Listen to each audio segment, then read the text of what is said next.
guys, what's going on? This is David Chen, and you are another edition of Pananomics Podcast, New York Weekly's #1 podcast for 2020. And today we have a very outstanding CEO, Daina Burns, who is from Bold Metrics. How are you doing today? Hello, nice to be here. Thanks for having me on. Thanks for joining on today. So Daina, tell us a little bit about yourself and Bold Metrics and some of the cool things that you're doing. Yeah, so Bold Metrics is a solution that basically the core of our tech is an AI body scanning technology that captures detailed body measurements on a consumer and connects those to products, specifically within apparel, so we can show how clothes will fit on a person. And we integrate our technology with retailers and brands. We have in-store as well as online virtual fitting room tech to help consumers figure out what size to buy and how it's going to fit. And then we track purchase and returns over time and generate really interesting insights for brands to understand how customers are fitting into their garments, if their sizing gradations could use modification, and generally to have a data-driven approach to product design. Wow, that is pretty amazing. For a lot of people who don't know, I was in the clothing space for a while. I was had the franchise rights to William Ras with Justin Timberlake, and we did Oasis, MG Mango out in Taiwan and China. That's a pretty big deal, right? This technology is pretty unique because I'll tell you my experiences, and you could probably tell me how it helped. We had ordered a batch of clothes out from the U.S. to get to Taiwan. Most people don't realize the average Asian person is 5'1" to 5'2". We were getting European sizes that were 5'7" to 5'9". So people are buying $300 pair of jeans. Now they have to go ahead and readjust them. They can't wear them to walk out. So immediately the sales side of it had dropped, right? Or if you buy something from Asia like I do, and it's a double XL, it's really like a medium. So I'm like a 6XL in Asia, right? The sizes are different, but it matters because the returns are so high. And what it does is, in my opinion, is it almost accredits the company because they have no idea that the sizing issue is like, well, it doesn't fit me, it'll never fit me. So therefore, if the sizes are too inconsistent, I don't want to buy their clothing, especially in the world of e-commerce and the way it's driven, right? So what made you think of such an amazing and intelligent idea that, quite frankly, I wish we had when we were, in the clothing business as long as we were? Well, it's interesting. I mean, there's basically two sides to the return issue. So as you mentioned, returns can be really high, particularly when shopping for clothing online, but apparel is one of the highest returned product categories, actually is the highest returned product category of any product purchased online at an average of 30%. And so there's a couple driving factors behind that high return rate. One, of course, is, with the end consumer trying to figure out what size to buy. Size charts usually are some sort of description of obscure body measurements that people tend to not know about themselves. Like, do you know your hip circumference? Probably not. Most people don't know those types of things. So, you're left to guess, often purchasing multiple sizes of the same style, which is, of course, an automatic return. So there's just not a lot of guidance for the consumer to understand their best size, which it leads to a high return. But also some of the things that you alluded to is around what kind of information do brands have about their consumers from a body measurement and body shape and size perspective that go into the product design cycle. In other words, do they know the body measurements of their customers when they are ascertaining the gradation rules? What are the specifications of their size medium? How does it change when you go up to a size large or down to a size small? And that's what I'm talking about when I'm referring to a gradation. And that process of identifying, your sizing rules within a brand is usually happening in the real lack of data about the brand's actual customers and the average body shape and size of their customers within each size. And it's really like an assumption-driven process. So brands will, typically identify what the industry known as a fit model. And this is an actual human being that has a certain body shape and size that the brand would assume, fits their brand and would be a size medium. And then they'll design that size medium to fit that individual. And then apply a gradation to define the sizes up and down from that size. And so there's like the arrival of that person as the standard for that size medium is really assumption driven. There's not a lot of data that goes into it. And so the result is, most brands just designing without this data of their customers, and the result can be, sizing that's not really representative of their customer demographic from a size and shape perspective. And so what goes into returns is not only consumers not understanding what size to buy, but also just poor design from a sizing perspective that goes into the product creation. And so both of those sides of the coin contribute to the issue of returns. And that's something that we look to tackle with bold metrics. Anyone that goes through our tool, what's happening behind the scenes is we're capturing over 50 of their body measurements. And these are really accurate body measurements that we capture. And those measurements are then tied into, what size was purchased, what sizes were returned, what was kept. And all of these learned insights, machine learning insights, we then gather and provide for the brand so that they can start to understand, what is the true average body measurements of the people that purchased and kept that size medium. How did that differ from that fit model? How can we improve our gradation to better serve our audience of customers? And so some of these insights to help produce better fitting products in the end, but also provide customers with that guidance that they need when they're making their purchase decisions, and hopefully reduce those returns. I think that's so significant and pivotal, right? You're using real statistics and measurements and data to really understand quality and supply chain issues and supply chain management, especially when prices are going through the roof and things are changing. And I know for a lot of the clothing side of things, right, the fashion industry, you're basically sometimes guessing it based on region, or some of the worst ones is HQ just assumes, like you said, and you go from there. But the returns are just so massive. But what we're really talking about is statistical truths, right? These are really what they are, and going from numbers. When you first started this company in this project, what were companies saying? Because I can't imagine the initial part of it, although it's so logical, they could just understand how significant and how needed this is in their industry. What were companies saying from the get-go of it, saying, "Oh, okay, we have this new product coming in. We're gonna try it out." They're probably like, "What are you talking about?" But I mean, the statistics make sense. Why would you want to order 50,000 mediums when you're really only selling 22,000?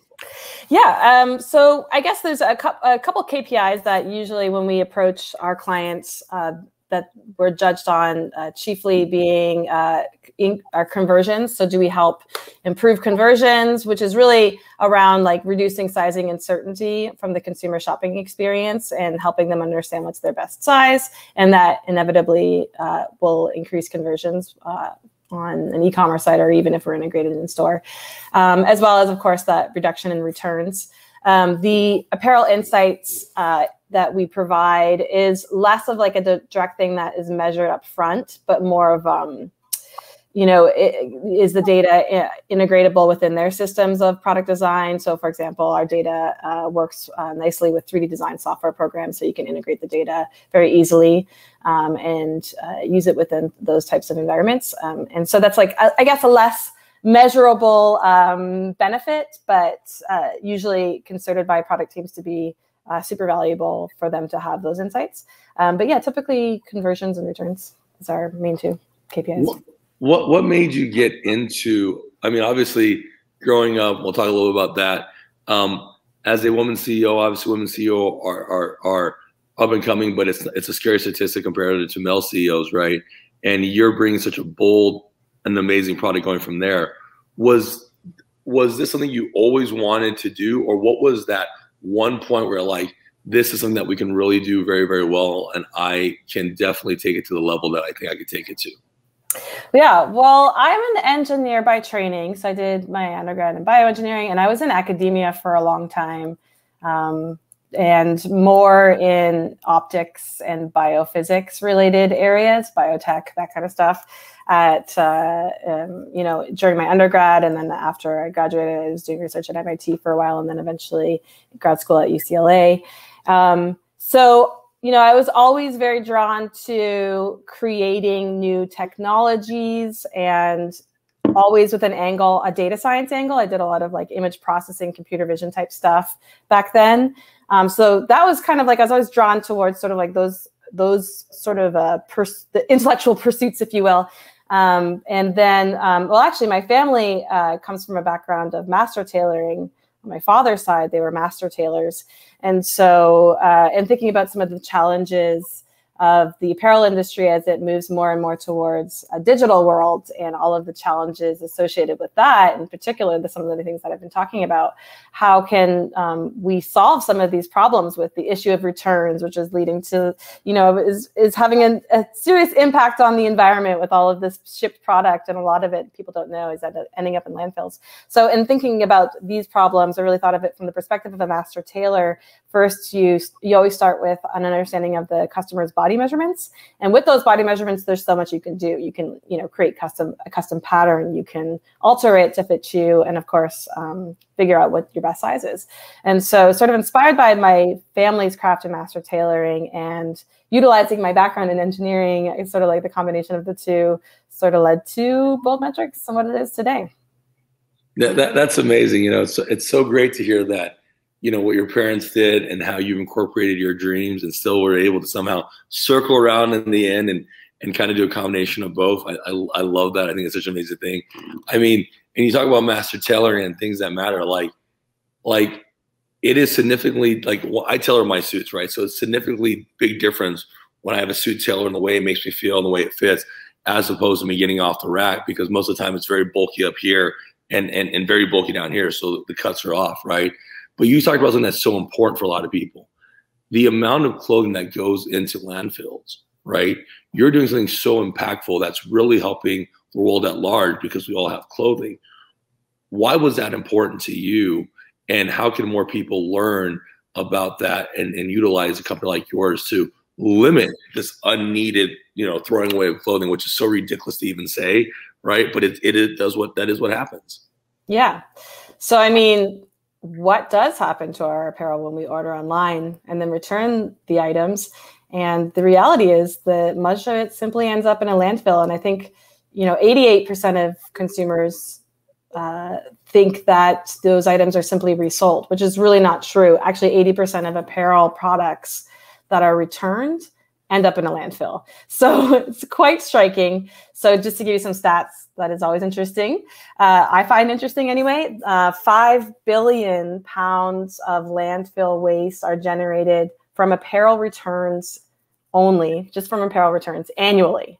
And that is also leads to 15 million metric tons of carbon dioxide that is contributed to the atmosphere from apparel returns alone annually.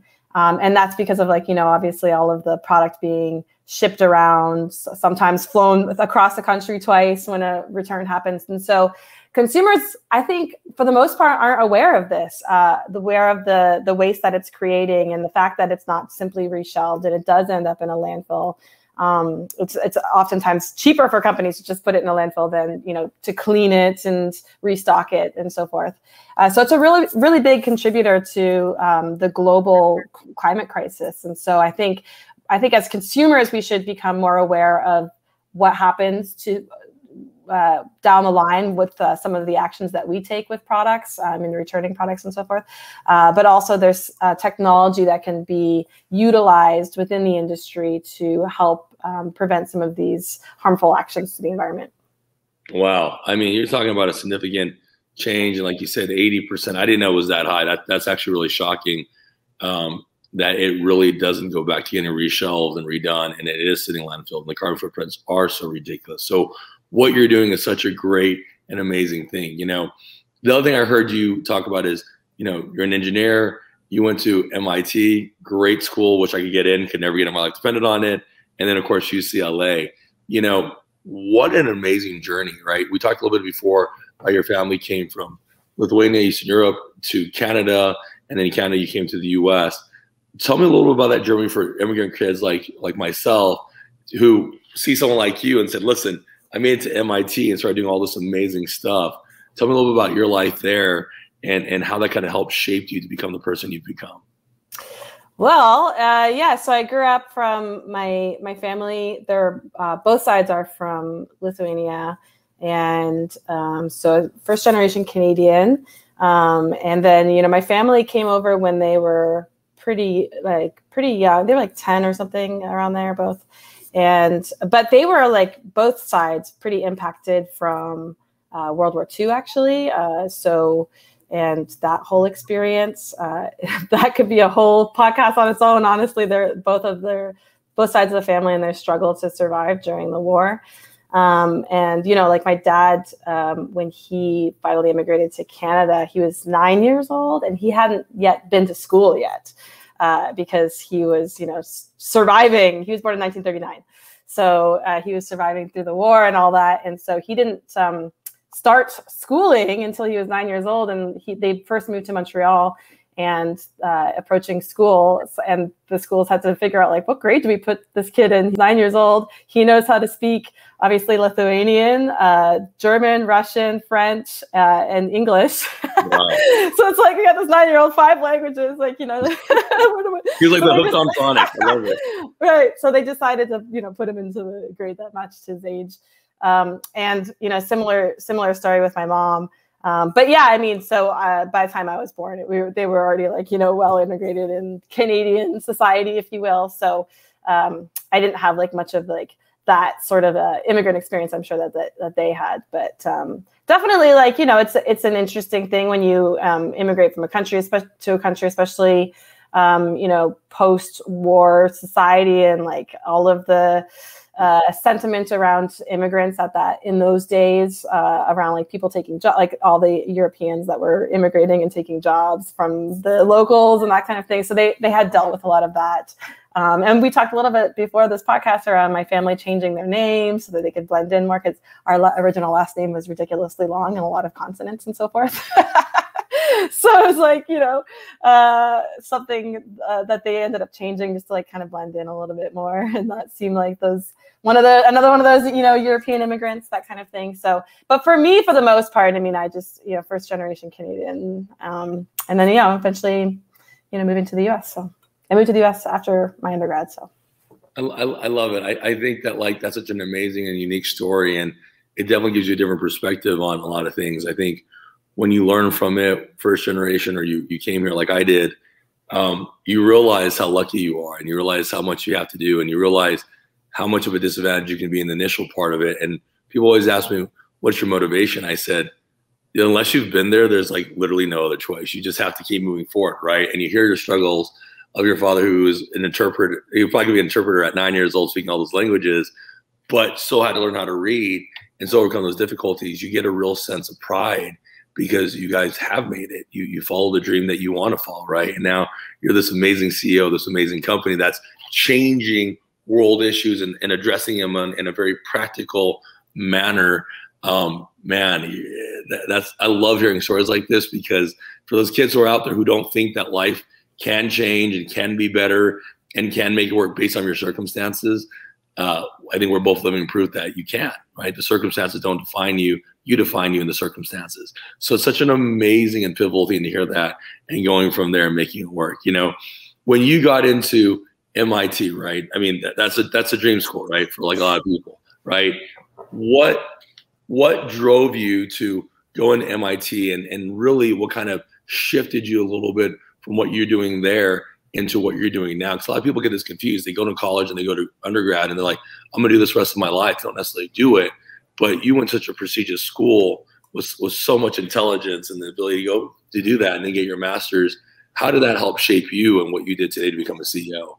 Well, I was just at MIT for a couple of years pursuing academic research. So I wasn't actually doing I didn't do like my official program there, but I was in a research lab pursuing research there for a couple of years, and then eventually went on to grad school at UCLA. But what was interesting in working in academia at MIT was just like what I loved about it was all of the different people from all around the world coming together to solve, to create and to solve difficult problems. And I thought that was just so fascinating to be around all of these different cultures and perspectives and different ways that people were raised, and all the different languages everyone spoke, all in one lab. And I think that was that was really inspiring for me at the time, coming from Canada and relatively, hadn't at that time had a lot of exposure to, travel in different parts of people from all around the world and stuff. So that was a really inspirational environment, I think, for me at the time to work in, as much younger, as like my early 20s then. And then eventually decided to officially pursue grad school, went to UCLA for that. And in a similar sort of arena of, optics and biotech, and decided to do that in beautiful California. In LA, which was really exciting at the time because growing up in Canada is so cold, and like now I'm in LA and there's palm trees and the weather's perfect. It was the dream. I love it. I don't think people realize when it's too cold, it actually, like, I grew up in Colorado before I came to Texas, and like it sucked. Like literally walking into snow was not fun, and it was like there were no snow days. Or like when I was in Texas, it was like this much snow. It's a snow day. We can't go to school. And I was like, yes, right. That was kind of the cool part. As a CEO of a company.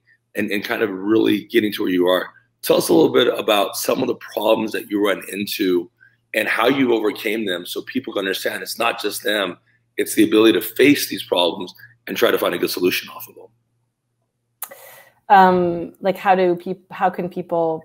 Well, just in your particular story, like how you can overcome any obstacles you had. Like, for example, for me, it was funding in the initial part and trying to maintain the people that started with me to continue to pursue the dreams. Because oftentimes they don't stick around, but it's a normal thing, right? It's basically what every CEO has ever had to go through to kind of make it that level. What are some things that happened to you that you can share with our audience so they can learn from those experiences? Yeah, actually, one thing I always think to myself about, and like what I like to share with audiences, is the importance of persistence. Persistence, I think, is so critical in building a business, because building a business is not always easy. There's going to be moments of difficulty and adversity that you'll be facing, and it can be really, really stressful at times. And most of the time it's you're in the struggle, so to speak, and then you have like the infrequent highs. Right? And so to navigate that type of environment of uncertainty requires this basal ongoing level of persistence to persist through the difficult times so that you can see those good times. And I think that's super important. And actually, one investor told me something that I always think about and also like to share, which is, and I'll ask you this question, what is the one thing that every single successful business has in common? I mean, if it came down to me, I think it depends, but for me, it's probably everyone thought they were going to quit at one point, and you didn't. You got to just keep going. Like, it really was like, was this it? Am I going to stop? Is it worth it? But something deep down inside made you want to continue to do it. And whether it was self-belief, being naive, or maybe we're just a martyr for craziness. But it's something that matters so much to you that you kept moving forward. And if you don't believe in yourself, who the heck will? So for me, it's self-doubt and persistency. I mean, persistency really is key. There's literally, I've read metrics where like 50% of people quit at 90%, 75% of people quit at 95%, 99% of people quit at 99%, and that 1% that gets 100, those are the guys that actually make it. And there's not one day that doesn't go by when you're running your own company that you don't think if it's worth it. I think people really get that confused, especially with social media, right? It's like, everything is great and life is perfect. It's really not. Like, it's tough. But if I really believe in the impact things I can do, I'm going to keep pursuing it until I can, right? And so that's my answer. Yeah, that's a good one. So yeah, so the thing that he said is, what is the one thing that every successful business has in common? And that is, it's so simple, but it's almost poetic, which is that they are all still in business. Right? Like, they all have that in common, right? So, and it's like, very true. So simple, yet so true. They're all still in business. And so, yeah, it speaks to exactly what you're saying, is this like, this persistence. To be a successful business, you got to stay in business. To stay in business, you got to, persevere, because every business is going to have ups and downs. Like it is part of business, right? So yeah, persistence is just, I think, the main number one quality. I think that probably every successful entrepreneur shares too, and so important. What do you find useful when you're introducing bold metrics to? I just heard you say the word investor, right? Into an investor, and it's something new that they might not necessarily understand. What are some of the tips that you would give somebody who is trying to enter a new market or something that's new for an investor to understand and want to latch onto you and invest in your business? Well, actually, as you started to pose that question, it made me think of, back in the early days of Bold Metrics, we did participate in an accelerator called Techstars. And it was really interesting at the first part of the accelerator. They really get you to talk about your business and understand how to, say the elevator pitch of your business in a way that's understandable. So to anyone that's first starting building their company in their, in the early stages, at the seed round stages, practice talking about your business. It sounds so simple, but it can be more complicated than you would think to just learn how to say what it is that you do in a way that's really understandable, and a way that you could get it across and have it understood within like 30 seconds, that 30-second elevator pitch. It's so important to practice that and iterate on it, especially in the early days when you're still learning how to talk about your business and what it is that you do.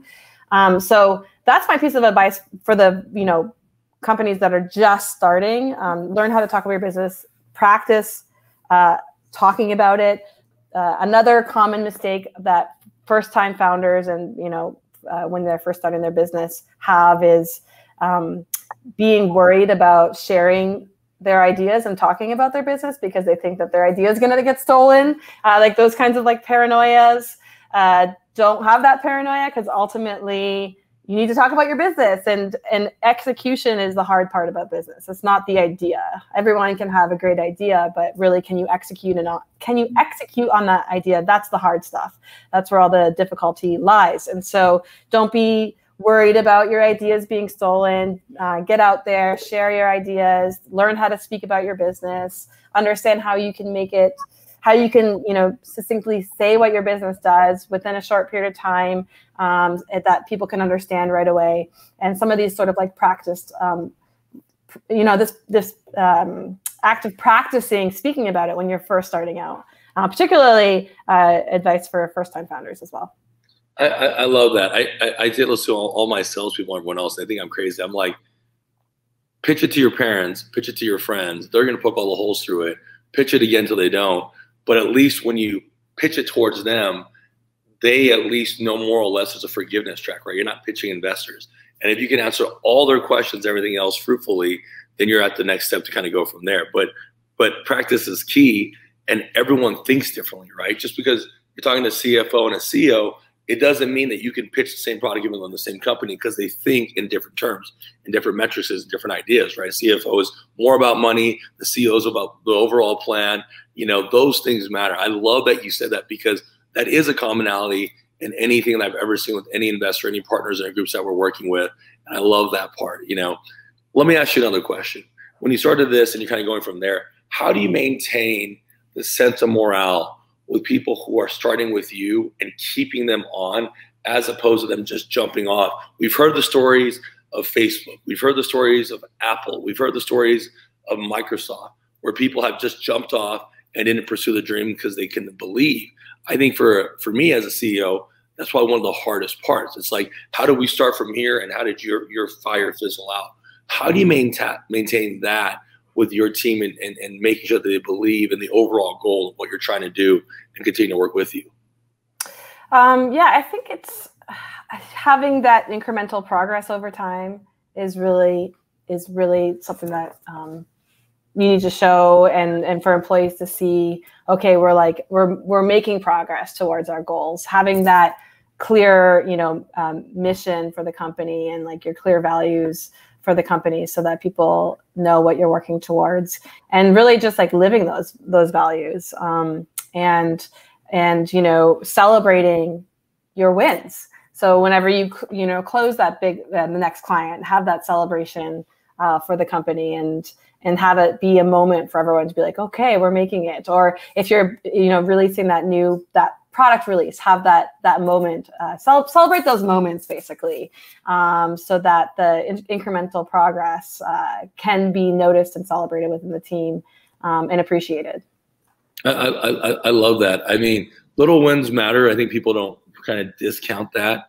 They don't think it does matter, but it really does matter. Little wins, little celebrations, and trying to maintain that goal is pretty pivotal, I think, for any business. Another question I want to ask you is, as a woman CEO, what are some of the things that you face that are probably different if you were a man, and how do you overcome those things? Because obviously in this world, there's some people who still don't think it's equal, which I don't know how their mothers haven't slapped them at this point. But how do you go overcome that and show that you're still a badass CEO and doing amazing things? This is a interesting question, because I sometimes wonder about that, but it's hard for me to answer. How is it different? Because I'm not a guy, so I don't know. Like, I wonder if if I was a male, if I would be treated differently. I mean, I could say that women overall have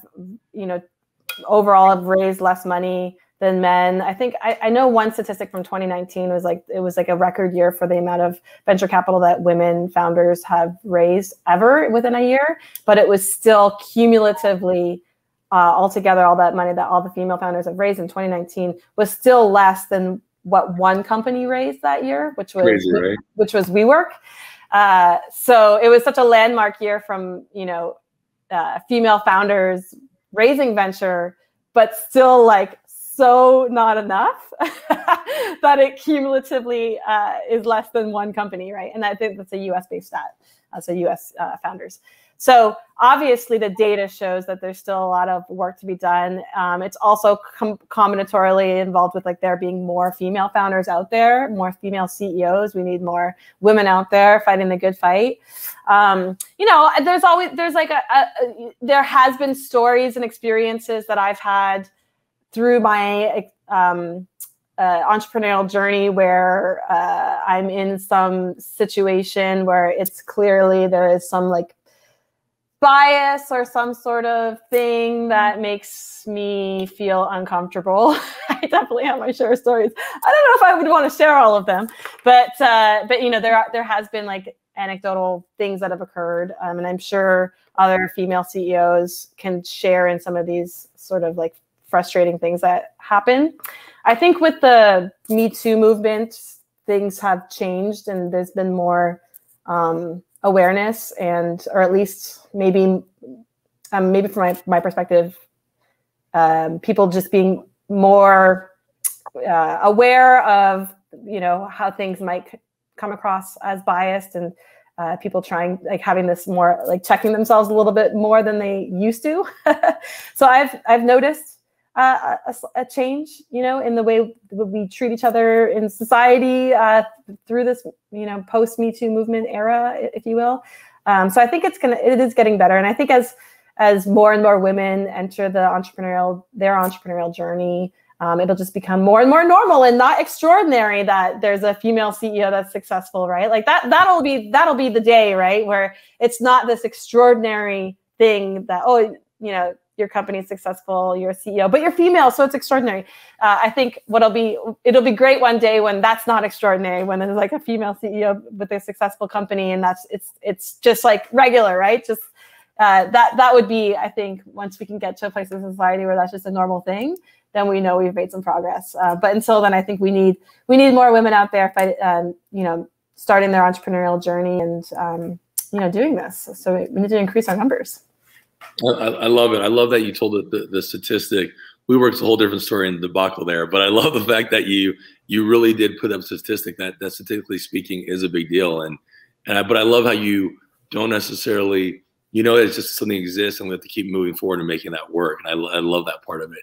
Before we wrap up, what is one piece of advice? We said persistency, but outside of that you can give any young business person out there to pursue and follow their dreams? Well, I think as I think about the various founders that I know that have started their company, I guess there's so often people that are thinking about starting a company and starting the entrepreneurial journey, but then for whatever reason, maybe it's, to continue working, have that paycheck, that sense of stability, whatever it is, if you really want to do it, you just need to take that leap of faith and do it, like get started, start that process. And that can be a really hard decision depending on where you are in life. Like, should I do this full time for real and put like all my eggs in that basket, so to speak? And that's the first step. And that can often be really a hard choice because life has all of its complexities, and it really, to start a company and start that journey, it's going to take all of you.